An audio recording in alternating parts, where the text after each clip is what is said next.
Hi, I'm Dorian, or Leviathan to my friends, and I'm an eldritch abomination lurking in the corners of your attic. I've descended from my attic domain to redraw some tabs for you today, and hopefully shed some light on how to push your expressions within your character designs. Shadow heart.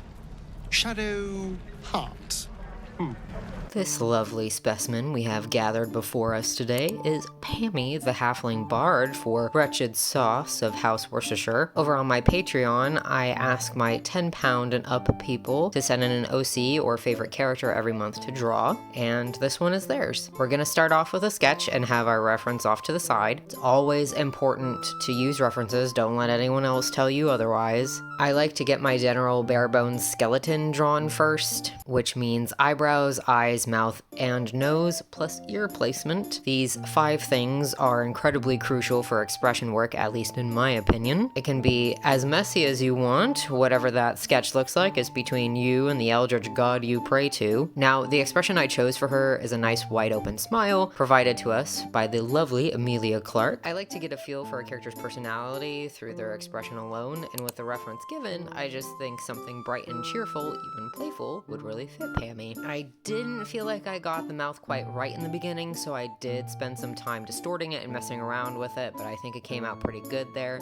It's a little different than Miss Clark, but it gets the job done, and your references are just there for that, to reference. It doesn't need to be perfect. Her eyebrows are also obviously raised a lot higher than humanly possible because we enjoy fun in this house. Personally, I really like a character to have an elasticity to their expression. Hilarious because I'm very autistic and would implode if I ever made this sort of face at someone, but either way, I like to think about how extreme I can make a character's expression, and you can honestly do that just by messing about with the eyebrows alone. Try making really insane shapes and seeing what you can come up with, but also don't forget about any crinkling or squishing of the skin around the eyes. I could have easily made her expression shocked rather than a smile with the eyebrows that high, but I decided to scrunch them up. That is because of how wide her smile is. It would push her cheeks up and really make this cute squish she's got going on. The face creases the more we mess with it, and that can really enhance what you do with your expressions. Don't be afraid to distort or liquefy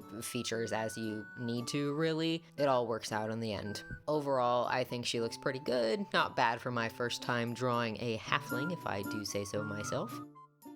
I'm sure her parents meant well, but the name's a little ominous, isn't it?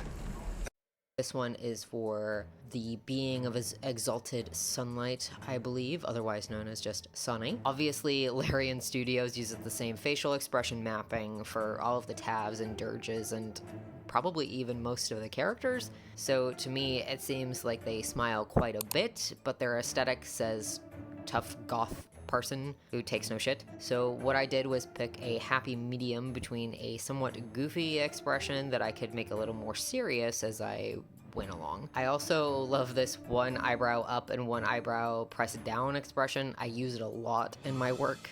It just compels me, and it also saves me from having to worry about the eyes being the same. This is also a lesson in what you can do with pupil size. On Pammy, her pupils were quite large, which helps sell the idea that she was bright and cheerful. It's something you see a lot in cartoons, and don't quote me on this, but as I understand it, a larger pupil size means we aren't in fight or flight. In Jen's case, their pupil size is a little bit smaller, and I could have gone even further with that, honestly. A smaller pupil size indicates shock or horror, which I wanted to go with here for a more serious approach. The reference's eyes weren't nearly as wide either, which is something you can really push within an expression, especially paired with pupil size. The larger and wider someone's eyes are, the more it comes across as an extreme version of surprise, wonder, or even absolute terror. One thing I could have done with Jen is try and figure out how their ears would swivel. In my opinion, all elves should have ears that are incredibly expressive, and you could really show off their personality if you make them move in various ways. For shock, I would have both of their ears almost flat against their head and pointed upwards. For anger or even sadness, I would have them pointed downwards, almost like a cat's airplane ears. The world is truly your oyster when it comes to expressive elf ears. Not to beat the expressive dead horse, but I do want to reiterate how important it is to remember that the face squishes up in certain areas. Your expressions can look great, but still be pretty flat if you forget little things like wrinkles and lines indicate that the character's face is being pulled one way or squished in another. When pushing an expression, I try to think of the face like a ball of fabric or even a ball of clay, which will wrinkle or fold or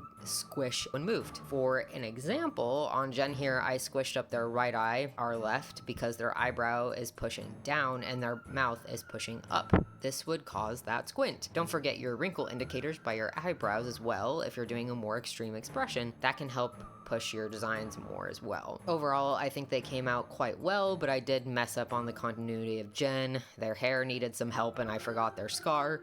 ADHD and stress really makes for a terrible memory. But in the end, they did get fixed at least, and this is the final product. Very beautiful, if a bit confused. Aren't we all? Did this help? Did this not help? Let me know in the comments down below. And if you want your character drawn monthly or want to support me, my husband, and our 3 beautiful cows, go ahead and check out our Patreon. Your character might even end up on the channel. Just remember not to look in your attic. There's nothing up there, I promise. Nothing oozing and Special thank you to Jacques, Herald of the Dark Roast, Meg, Exarch of the Golden Egg, High Artisan Anonymous B, Great Alpha Wolf Squilliam William, Nairuz, Seer of Rosy Mercy, Ghost, Infernal Collector of the Damned, Golden Paladin Court, Isabella, Redeemer of Bad Himbos, Keeper of the Lapin Warren, Robin, Most Royal of all the Rats, Ethereal Consort of House Vicarian, Fungal Sovereign Tass, Exalted Curator Wick, the Under-Elf of Delphinia, Paragon of Starlight, an impossible amount of rat babies, Divine Herald Jordan, Estrella, Sage of the Outer Realms, Wretched Sauce of House Worcestershire, Champion Pallypunk of the Immortal Valley, Tailor of Macabre Coney Livery, Eternal Apostle Austin, the Contingent of Fables, the Eminence of Light, Bunny, Exarch of the Ornate Tomb, Harley the Sanguinous, Grand Overlord Silas, Being of Exalted Sunlight, Delegate of Clan Latiners, Eternal Consul Pooja, High Magi Katie, and the Herald of Wrens.